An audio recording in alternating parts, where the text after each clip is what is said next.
En un pequeño estado insular nació un hombre guiado por una ambición sin límites.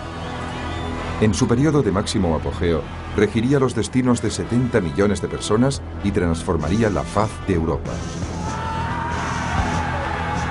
Guerrero, emperador, déspota, dominó el fantasma de la revolución para convertirse en uno de los hombres más admirados y odiados de la historia, Napoleón Bonaparte.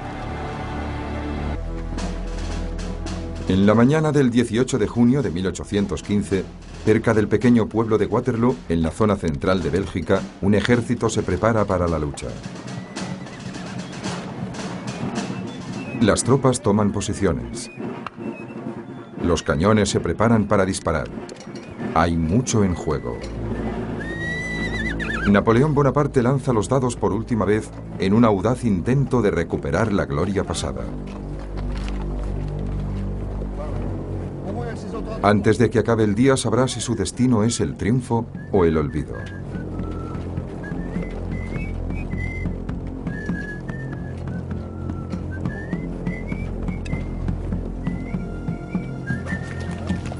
El recorrido de Napoleón hasta Waterloo comenzó 46 años atrás, en la isla de Córcega, recién anexionada por los franceses y con un profundo sentimiento independentista. Nacido en agosto de 1769, Napoleón era el segundo de 8 hermanos. De niño era introvertido y maniático y poseía un tono de voz suave. Sin embargo, sus padres habían depositado grandes esperanzas en su pequeño hijo. En 1779, a la edad de 10 años, ingresó en la Escuela Militar Francesa de Briennes. Allí, sus compañeros de estudio se burlaban de él por su corta estatura y por su marcado acento italiano, un recuerdo que perseguiría a Napoleón y que influiría en su carácter en los años siguientes. Con todo, pronto mostró grandes dotes de mando y un gran talento para los simulacros de guerra.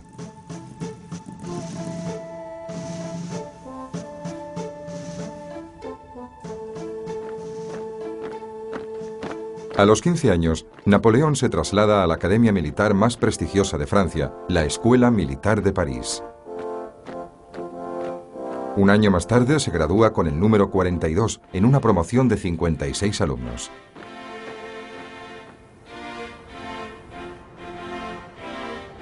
En septiembre de 1785, Napoleón es nombrado subteniente de artillería.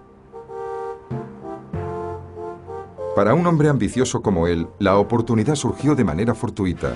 Los nuevos avances en estrategia militar y armamento estaban a punto de reescribir la historia.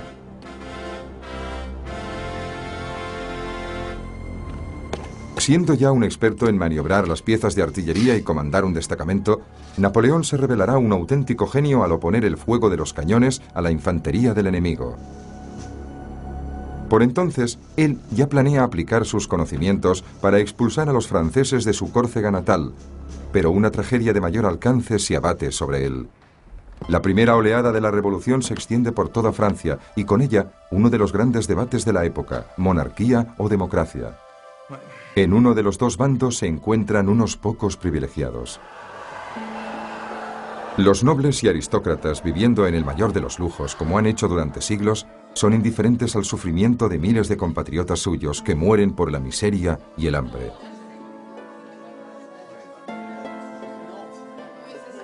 En el otro bando, filósofos como Jean-Jacques Rousseau difunden nuevas y radicales ideas en defensa de los derechos humanos y proclaman a los cuatro vientos el grito de libertad, igualdad, fraternidad.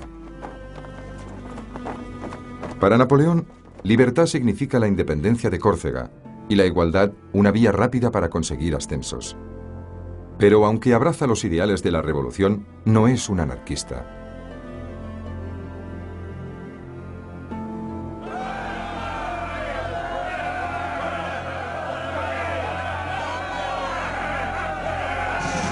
El 10 de agosto de 1792 hierve el descontento en las calles.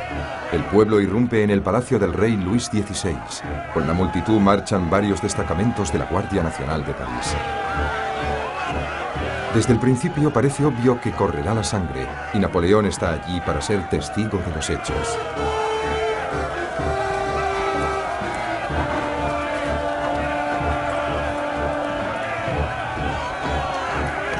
Observa cómo la guardia suiza personal del rey toma posiciones para defender el palacio, pero están completamente superados en número y armas por la multitud.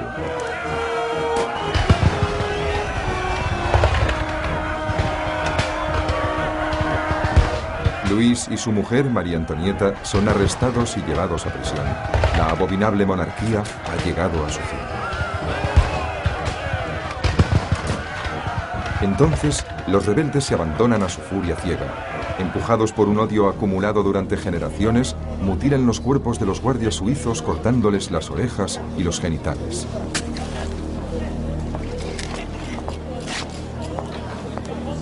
A Napoleón le repugnó de tal modo esta carnicería que desde aquel día sentiría terror ante las multitudes. Pero lo peor todavía está por venir.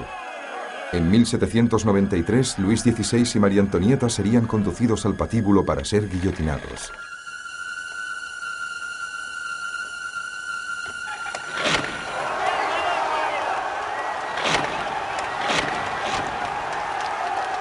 Su ejecución desató una oleada de muertes.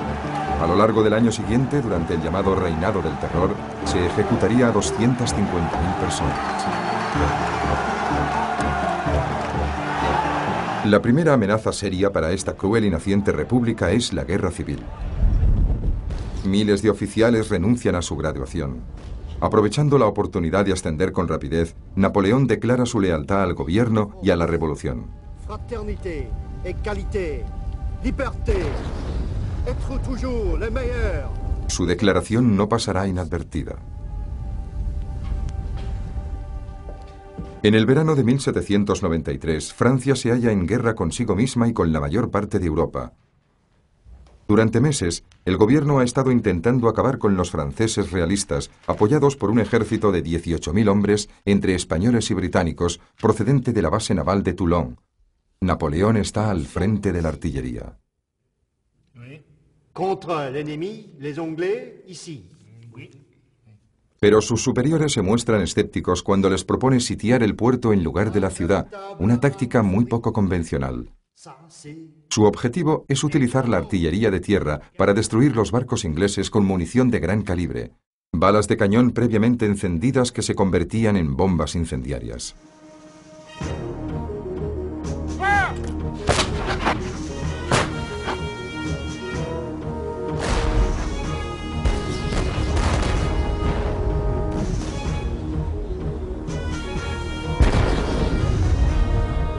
«48 horas después, los británicos se retiraban para salvar su flota. La victoria permite a Napoleón ganarse el rango de general de brigada. Ahora tiene 23 años de edad y toda una vida por delante.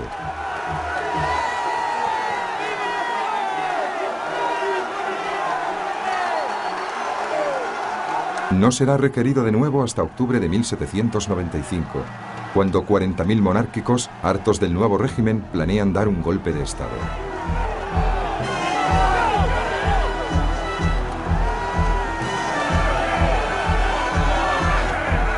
Informado del intento, Napoleón dispone de tiempo suficiente para conjurar el golpe de Estado con las armas.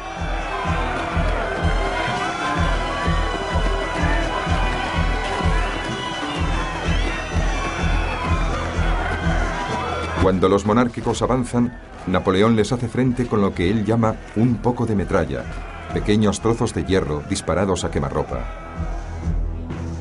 Decenas de ellos mueren al instante, algunos centenares más huyen, horrorizados por el ataque de Napoleón a sangre fría. Para el joven y vanidoso general Corso, esta asombrosa exhibición es solo el principio.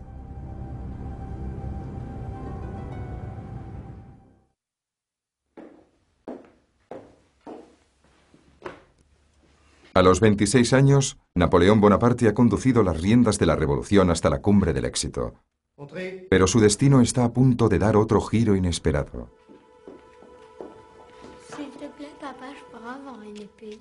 Cuenta la leyenda que un día un muchacho se acercó a Napoleón para reclamar la espada de su padre, un aristócrata ejecutado en la guillotina durante la época del terror.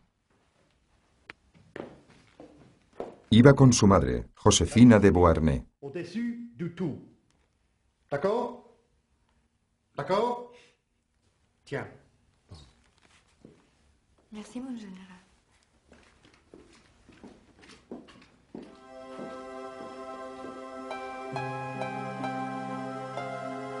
Lo más probable es que Napoleón conociera a Josefina a través de un oficial amigo suyo, uno de los numerosos amantes de la Beauharnais. Sea como fuere, Napoleón quedó absolutamente prendado de ella. Apasionada y desenvuelta, Josefina le sedujo con su encanto y elegancia. En contra de la opinión de su abogado, quien pensaba que Napoleón no tenía nada que ofrecer, excepto su rango y su espada, aceptó casarse con él.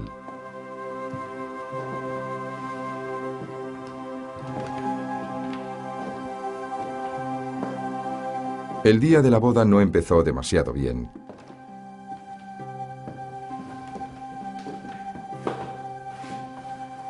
Napoleón llegó 3 horas tarde a la ceremonia.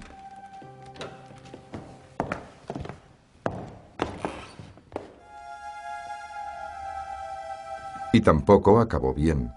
En la noche de bodas, el perro de Josefina mordió a Napoleón en una pierna. 2 días más tarde, el general debió despedirse de su esposa. Francia está rodeada de enemigos. Temerosa de que el espíritu de la revolución se extienda, Gran Bretaña se apresta para la lucha. En Italia, Francia ya está en guerra con Austria, que es aliada de Rusia.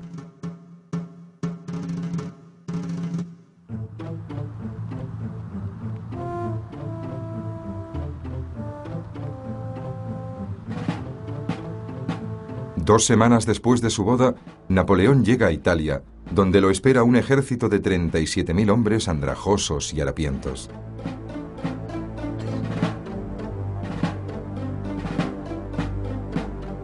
Inferiores en número, escasamente aprovisionados y totalmente desmoralizados, sus tropas necesitan con urgencia algo que les levante el ánimo. Su nuevo general ciertamente no parece el más indicado para tal tarea. Apenas llega al 1,60 m de altura y solo tiene 27 años.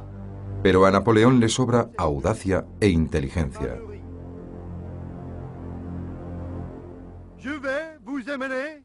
Él asegura a sus hombres que van a conquistar numerosas provincias y les promete gloria y riquezas para todos ellos si derrotan a Austria. En cuestión de horas, sus soldados se ponen en camino.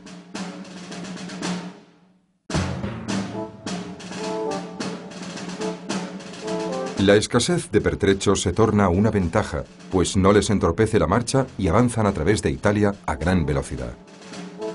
Para asegurarse una serie de victorias, Napoleón adopta una estrategia muy poco ortodoxa: lanzar la primera carga al centro de las líneas enemigas y luego atacar sus flancos. Gracias a sus éxitos, se gana la admiración del pueblo y el sobrenombre de El Pequeño Cabo. En cada pueblo por el que pasa durante su avance, planta los árboles de la libertad, símbolos vivientes de la revolución que se está propagando por toda Europa.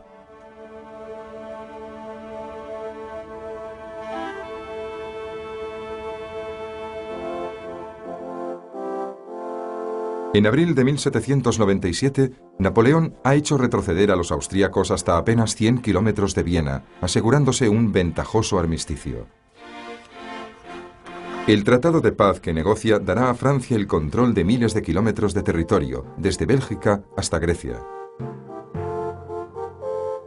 Napoleón ha derrotado un imperio y ha cambiado la faz de Europa.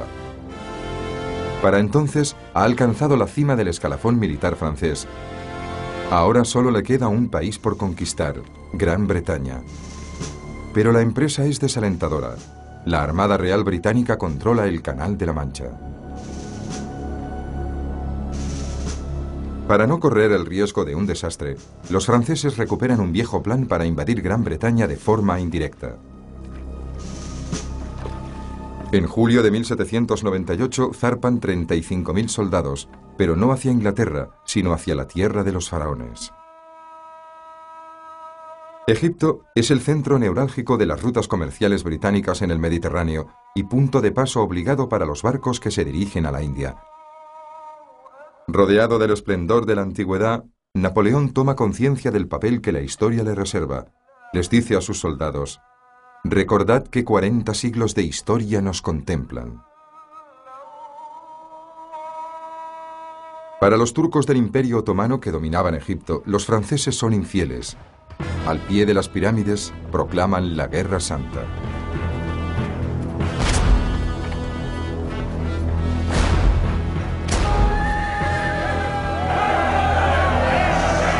Pero las tácticas obsoletas que ponen en práctica no representan una amenaza para el disciplinado ejército de Napoleón. Mientras está en Egipto, Napoleón desempeña una misión secreta.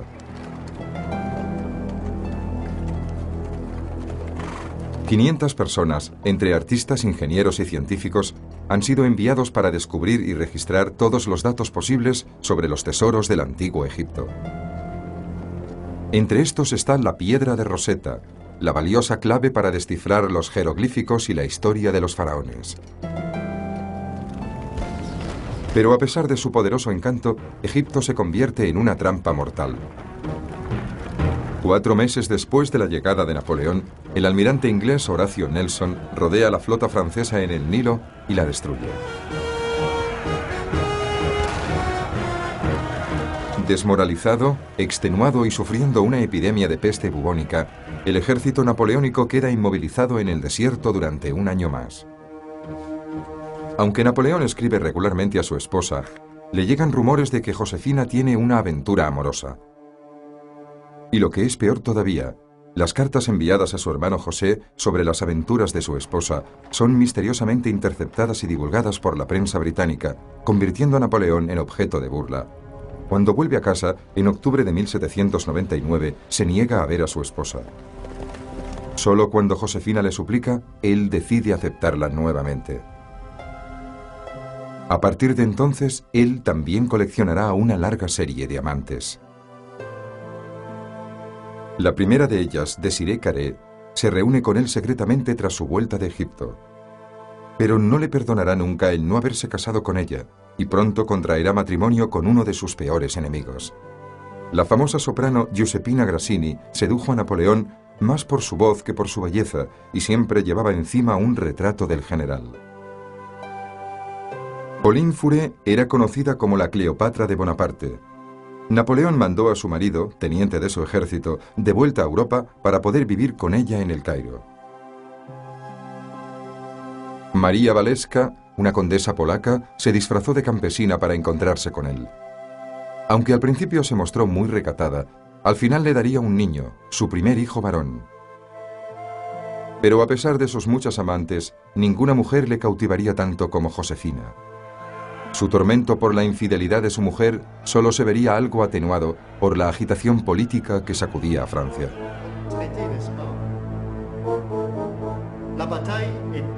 Los antiguos aliados de Napoleón, incluido su hermano Luciano, preparan un golpe de Estado.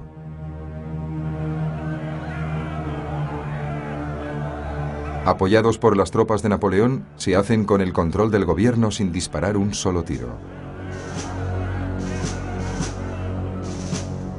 En poco más de un mes, los ideales de la Revolución Francesa serán borrados del mapa y el destino de Francia caerá en manos de un solo hombre. En febrero del año 1800 se inicia la dictadura de Napoleón. Tras varios años de guerra y de un régimen marcado por la corrupción y la incompetencia, el primer objetivo de Napoleón es restablecer el orden.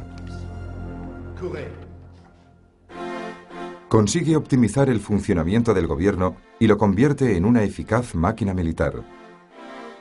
Sanea la economía del país creando el Banco Nacional de Francia.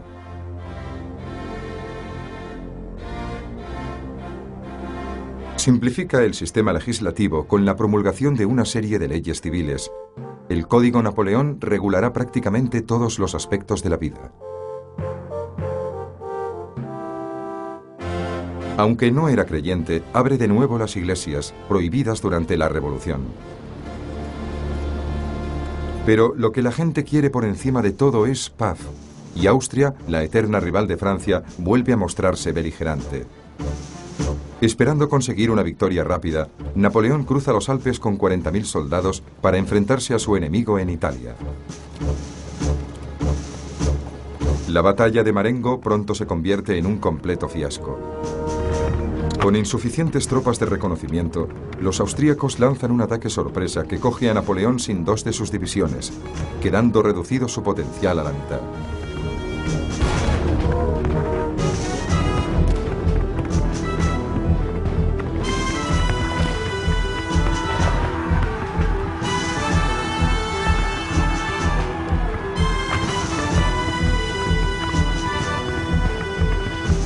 Los franceses se salvan de la derrota a duras penas, pero en los despachos enviados a París, Napoleón distorsiona la verdad. Califica la batalla como una victoria aplastante. Más tarde, reescribiría la historia y elevaría la batalla de Marengo a la categoría de leyenda. Napoleón había cumplido su promesa de dar la paz a Francia con una victoria. En 1802, su agradecida nación le aclama como cónsul vitalicio. Al mismo tiempo, se decide sustituir la república por un imperio como el diseñado por Carlomagno 1000 años atrás. Napoleón se encuentra a un paso del trono. El 2 de diciembre de 1804 se celebra la ceremonia de coronación en la Catedral de Notre-Dame de París. Napoleón ha hecho venir al Papa Pío VII de Roma para presidir la ceremonia y se atavía con el suntuoso manto real. En el momento culminante, Napoleón deja atónito al Papa al arrebatarle la corona de las manos y colocársela él mismo en la cabeza.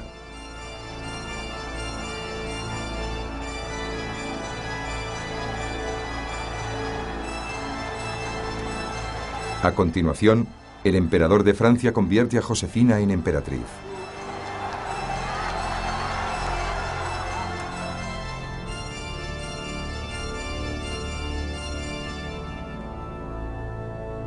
No todo el mundo compartía este momento de gloria. La madre de Napoleón se niega a asistir a la coronación. Beethoven, admirador suyo desde hacía muchos años, borra su nombre de la dedicatoria de la Tercera Sinfonía.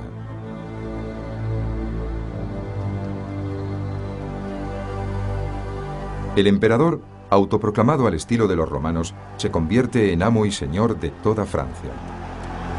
Pero más allá de sus fronteras, sus enemigos siguen conspirando contra él.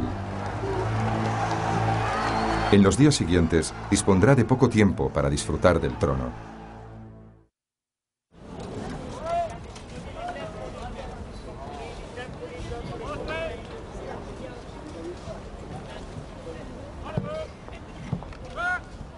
Incluso antes de la coronación de Napoleón, Francia ya se encontraba en guerra de nuevo. Sus tradicionales enemigos, Austria y Rusia, estaban forjando una nueva alianza con el apoyo del oro inglés. En 1804, Napoleón ordena a un ejército de 200.000 hombres disponerse a lo largo de la costa atlántica francesa. Durante años, ha soñado con invadir Inglaterra a través del Canal de la Mancha. La cuestión es cómo burlar a la formidable armada británica.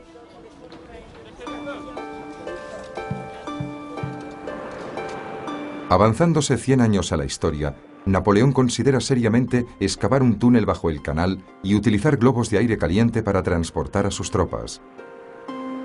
Podría perder 20.000 hombres durante el trayecto, pero una vez en tierra, los británicos no tendrían nada que hacer contra su ejército. Alarmado por la amenaza de una invasión, el primer ministro británico, William Pitt, anima a los enemigos de Napoleón para que unan sus fuerzas en el Rin. En agosto de 1805, Austria y Rusia avanzan sobre la Baviera francesa. Para poder rechazar el ataque, Napoleón se ve obligado a abandonar sus planes de invadir Inglaterra. En lugar de ello, traslada sus tropas del canal, bautizadas como Gran Armada, a orillas del río Danubio. Su objetivo es frenar el avance de los austríacos antes de que puedan reunirse con los rusos. El 20 de octubre, Napoleón rodea la ciudad de Ulm y captura a 57.000 hombres sin hacer un solo disparo. Para entonces, los franceses están exhaustos y los rusos se acercan peligrosamente. Sin embargo, detenerse o retirarse es algo inconcebible para Napoleón. Está resuelto a atraer a sus enemigos para librar la batalla decisiva. Cerca del pequeño pueblo de Austerlitz les tiende una trampa.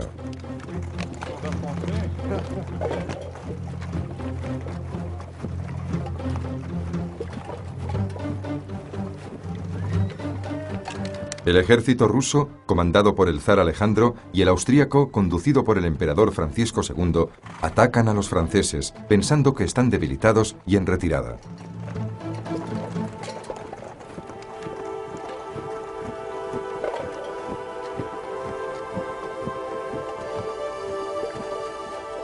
Pero Napoleón se muestra confiado. Comunica a sus generales: antes de que mañana anochezca, este ejército será mío. En una de sus genialidades, ordena a sus tropas que al amanecer evacúen Austerlitz y las colinas cercanas.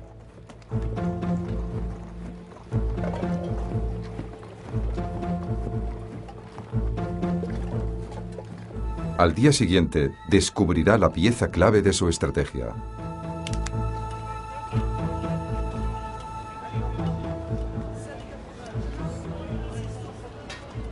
La víspera de la batalla coincide con el primer aniversario de la coronación de Napoleón y sus tropas le preparan una celebración improvisada.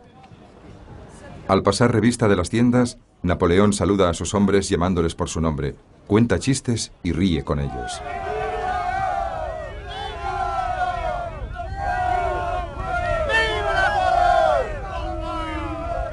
Muy pronto, millares de antorchas se encienden en un imponente y único fuego que ha pasado a la historia como las hogueras de Austerlitz, y se oye un grito: ¡Vive la France!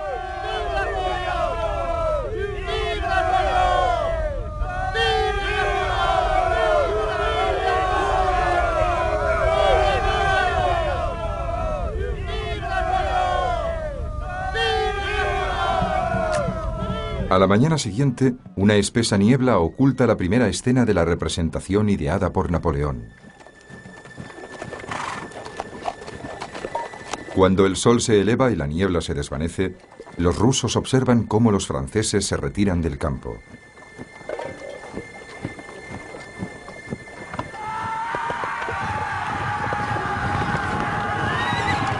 Pensando que huyen, 25.000 granaderos rusos se lanzan en su persecución. Frente a ellos, una colina esconde el grueso del ejército de Napoleón. Tan pronto como los rusos atacan la retaguardia del ejército francés, Napoleón ordena la carga a sus tropas, dividiendo en dos a su perplejo enemigo.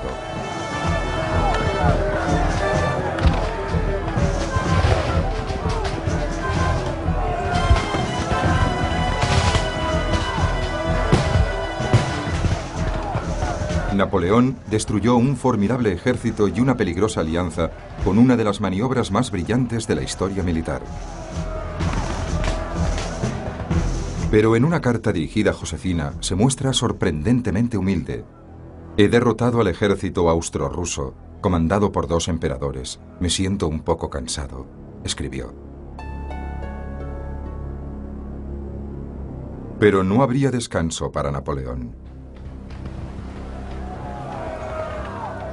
Le han llegado noticias de que 6 semanas atrás, frente a la costa española del Cabo de Trafalgar, el almirante Nelson ha atacado a la flota francesa, dejando la mitad de sus barcos fuera de combate.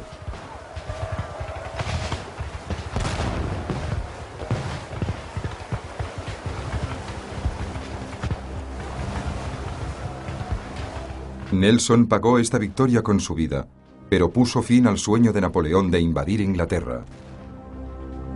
Tendría que conformarse con el continente. El imperio francés de entonces se extendía a lo largo de más de 2.000 kilómetros, desde el Océano Atlántico hasta Europa Central. Gobernarlo se convirtió en un negocio familiar en el que participaron los hermanos de Napoleón. José fue coronado rey de Nápoles y más tarde rey de España. Luis, rey de Holanda. Jerónimo, rey de Westfalia y Alemania. Cada uno adoptó el nombre de Napoleón como apellido, prueba inequívoca de su lealtad al emperador. Solo Gran Bretaña permanecía invulnerable. En 1807, Napoleón concibe otro plan para destruir a su vecino e impone un bloqueo continental a todos los artículos británicos. pero necesita a Rusia para que el embargo funcione. Napoleón se reúne con el joven zar en una barcaza en medio de un río. Ambos simpatizan mutuamente. Después de cenar, toman el té y hablan sobre política y filosofía. Napoleón se marcha convencido de que tiene un nuevo amigo. Sin embargo, para consolidar la alianza, Napoleón tendrá que adentrarse en el corazón de la Rusia zarista.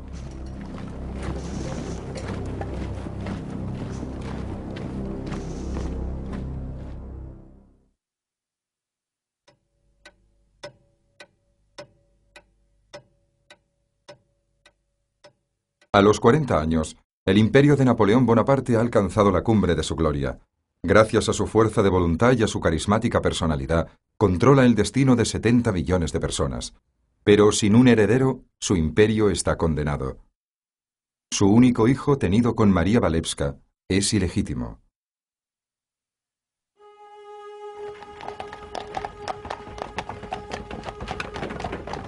Su matrimonio con Josefina ha engendrado innumerables rumores de infidelidad, pero ningún nacimiento. Curiosamente, después de 13 años, ella le ama más que nunca. Pero desde la terrible caída desde un balcón sufrida años atrás, ella no puede tener hijos. Una tarde de otoño de 1809, Josefina llega al palacio de Fontainebleau y descubre que la puerta que comunica su dormitorio con el de su esposo ha sido tapiada. Josefina está desolada. «Todavía te quiero», le dice él, «pero en política los sentimientos no cuentan».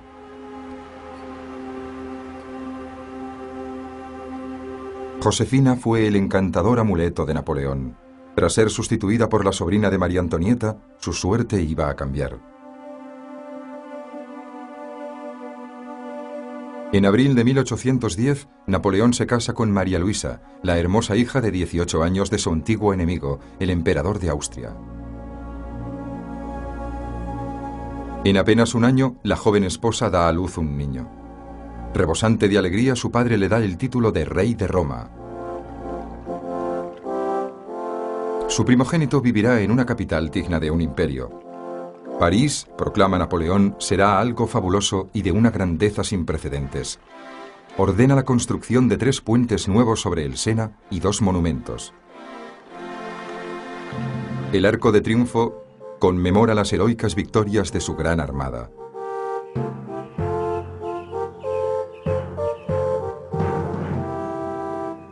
El Museo Napoleón, en el Louvre, alberga todos los tesoros artísticos que él reunió durante sus campañas.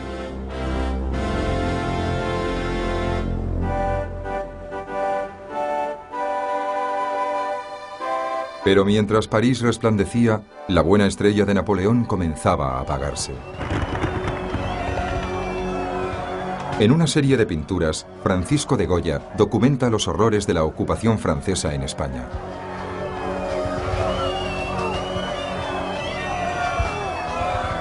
Del mismo modo, en París, el descontento crece gradualmente. Alimentar las ambiciones de Napoleón ha costado a Francia una fortuna y un elevado número de vidas. Muchos creen que el precio ha sido demasiado alto. Tras sufrir varios intentos de asesinato, la presión va en aumento. Para Napoleón, ganar se convierte en una obsesión. Incluso cuando juega al ajedrez con sus amigos, hace trampas.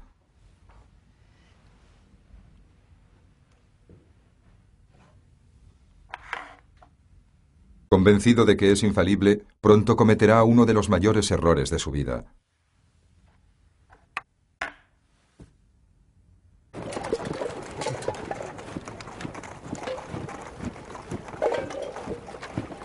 El 23 de junio de 1812, Napoleón conduce el ejército más grande jamás formado en Europa hasta la fecha, a través del río Niemen hasta Rusia. El zar Alejandro se ha retractado de su acuerdo para bloquear a Gran Bretaña y ahora se prepara para la guerra. Napoleón piensa en dictar los términos de un nuevo tratado sobre el campo de batalla. A 100 kilómetros de Moscú, cerca del pueblo de Borodino, el ejército ruso se atrinchera y decide esperar. Al amanecer del 7 de septiembre, 130.000 soldados franceses se lanzan sobre las posiciones rusas.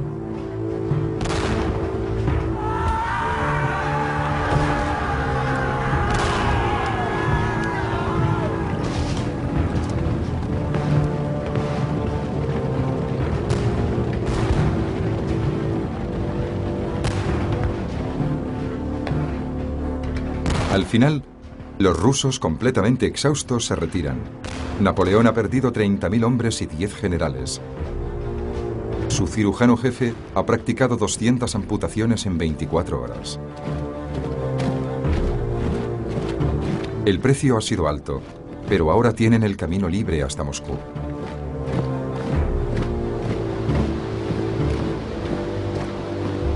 Cuando Napoleón llega a la capital, encuentra una ciudad desierta.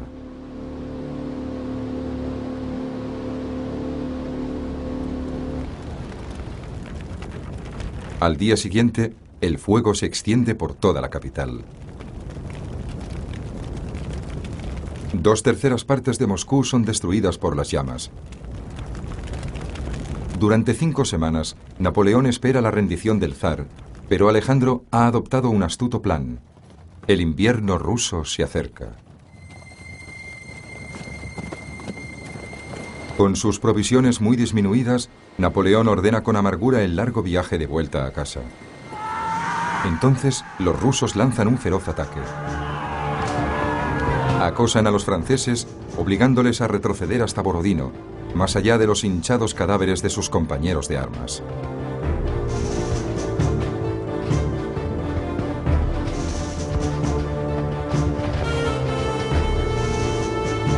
Las temperaturas descienden hasta los 0 grados.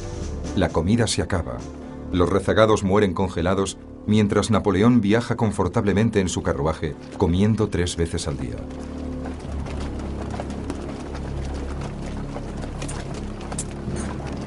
Para los franceses, la campaña se convierte en una carrera hasta el río Berezina, es decir, Polonia y la salvación. Pero los rusos llegan antes.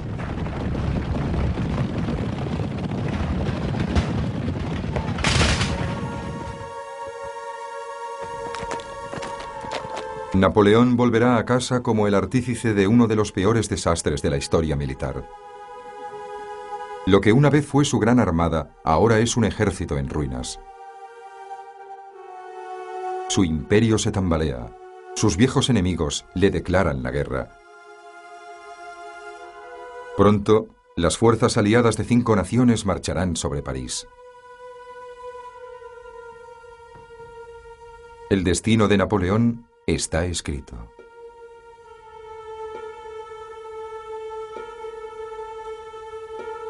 La vida es insoportable para mí, le dice a un soldado. En su hora más oscura, se plantea el suicidio y pide a su doctor que le prepare un veneno.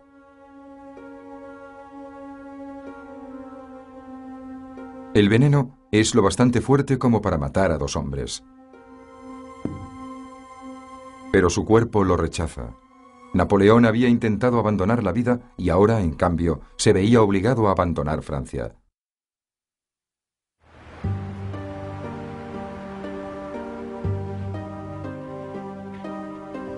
Napoleón había conquistado Europa y la había gobernado con mano de hierro durante casi 2 décadas.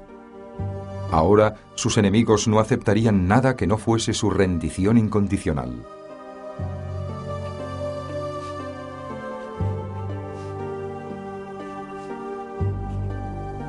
El 6 de abril de 1814, el humillado emperador abdica.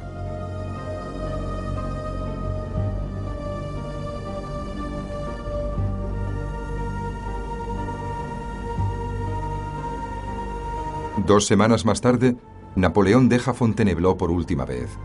600 hombres leales y 4 cañones le acompañan al exilio. Será confinado en Elba, una pequeña isla del Mediterráneo, no lejos de su Córcega natal. Allí le ridiculizarán tratándole de emperador y soberano.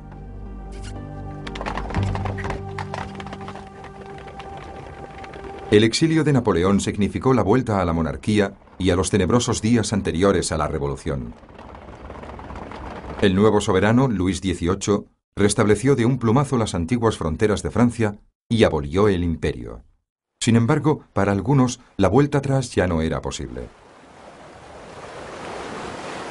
Al cabo de 10 meses, en una isla de menos de 100 kilómetros cuadrados, llena de montañas cubiertas de arbustos, Napoleón empezaba a aburrirse. A principios de 1815 le llegan noticias de que la mayor parte de franceses, incluido el ejército, celebraría su retorno.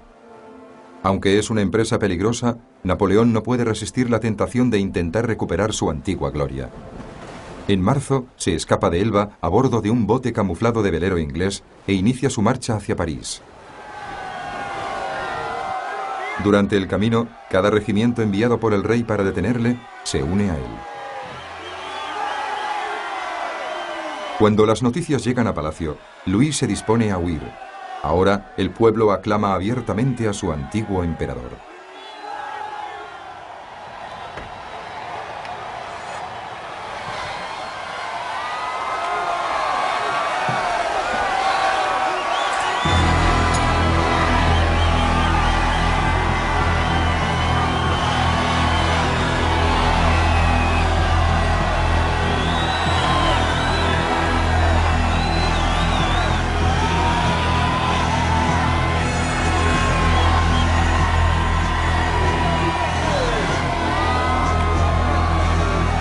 Napoleón promete salvar a Francia, dar marcha atrás al reloj hasta los días de la Revolución y restablecer la libertad, la igualdad y la fraternidad.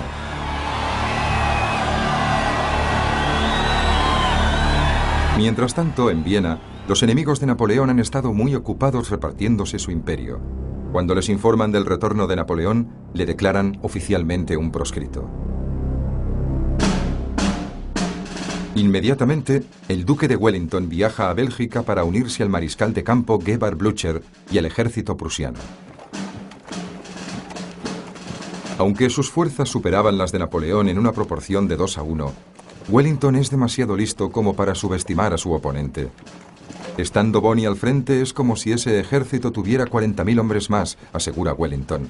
Napoleón tiene dos opciones: quedarse y defender París, o dirigirse hacia el este y formar una especie de cuña entre los británicos y los prusianos.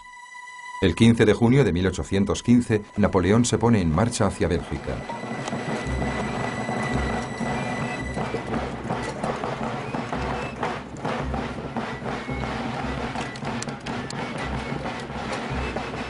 Al día siguiente, Napoleón ataca a los prusianos en dos frentes.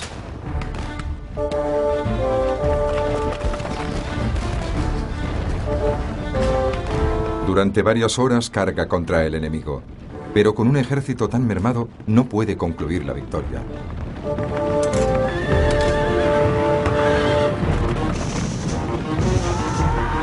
Solo en la última acometida, llevada a cabo por el cuerpo de élite de la Guardia Francesa, obliga a los prusianos a retirarse. Aquella noche se dirige hacia el norte para enfrentarse a Wellington, cerca del pueblo de Waterloo. El 18 de junio, franceses y británicos se encuentran cara a cara en una línea de 5 kilómetros. El plan de Napoleón es simple y muy previsible: abrir con un bombardeo para atacar seguidamente el centro del ejército de Wellington.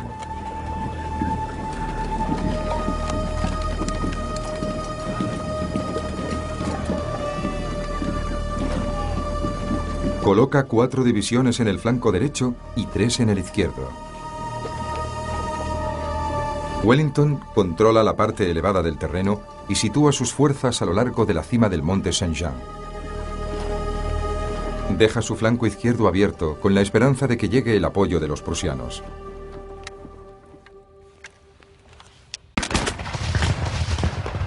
A las 11:30 de la mañana, el estruendo de los mosquetes señala el inicio de la batalla de Waterloo. 2 horas después, Napoleón ordena el ataque frontal.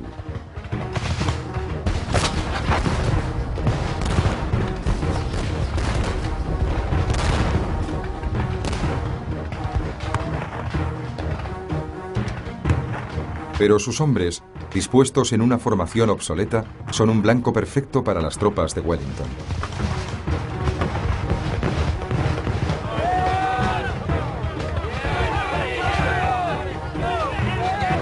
5.000 de ellos son aniquilados rápidamente. Mientras tanto, los prusianos se acercan cada vez más. Napoleón no tiene otra elección que lanzar hasta el último de sus hombres sobre Wellington antes de que lleguen los refuerzos.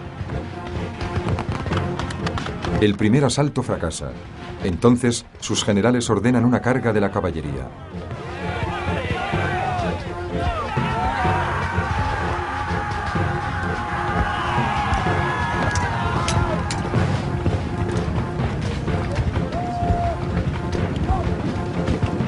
Los ingleses se agrupan en 20 grandes cuadrados, intercalados con cañones.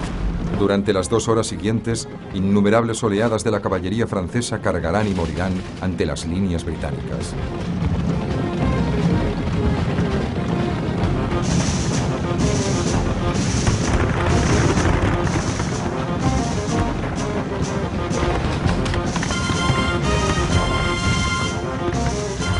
Cuando llega el primer contingente de prusianos, a última hora del mediodía, se lanza con furia sobre el flanco derecho de Napoleón. Sin embargo, los franceses continúan luchando encarnizadamente e incluso rompen las líneas de Wellington antes de ser repelidos. Entonces, un segundo grupo de prusianos aparece de repente. Como accionado por un resorte, Wellington desciende colina abajo para reunirse con ellos.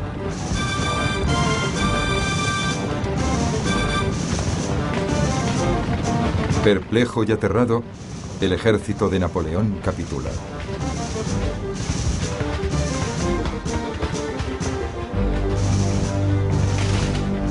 A Wellington le costó 20.000 hombres ganar la batalla de Waterloo. A Napoleón le costó el doble perderla.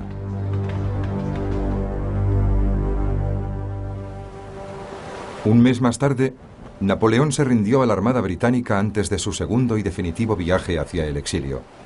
Para evitar que volviera a escaparse, el emperador es trasladado a Santa Elena, una isla perdida en el Atlántico a más de 1.500 kilómetros mar adentro y a más de 1.500 kilómetros de ninguna parte.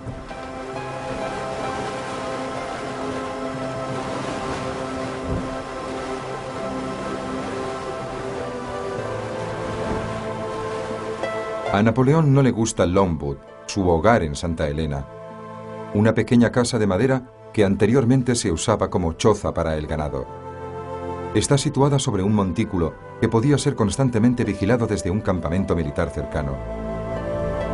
Los soldados patrullan la isla continuamente. Napoleón hace agujeros en las contraventanas para poder observar a los vigilantes sin ser visto.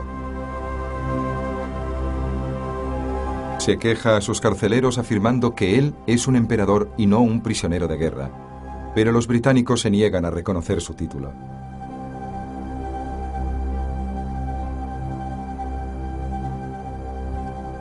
Après la bataille.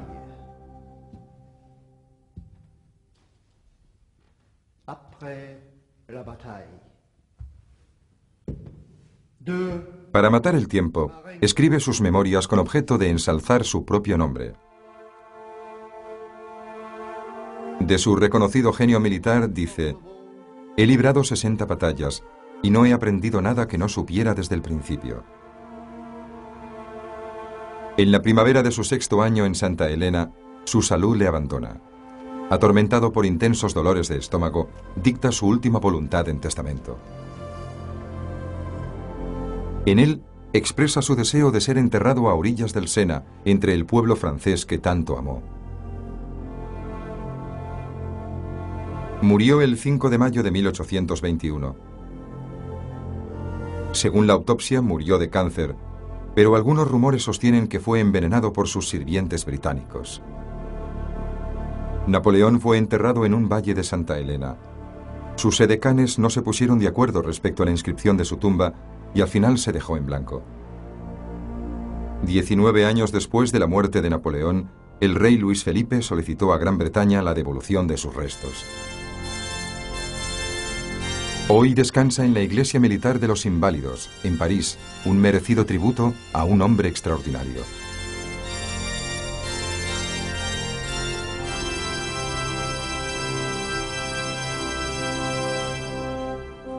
Emergió de la oscuridad para convertirse probablemente en el mayor genio militar de todos los tiempos. Avanzó con un ejército de 500.000 de hombres a lo largo de más de 1,5 millones de kilómetros y conquistó todo un continente.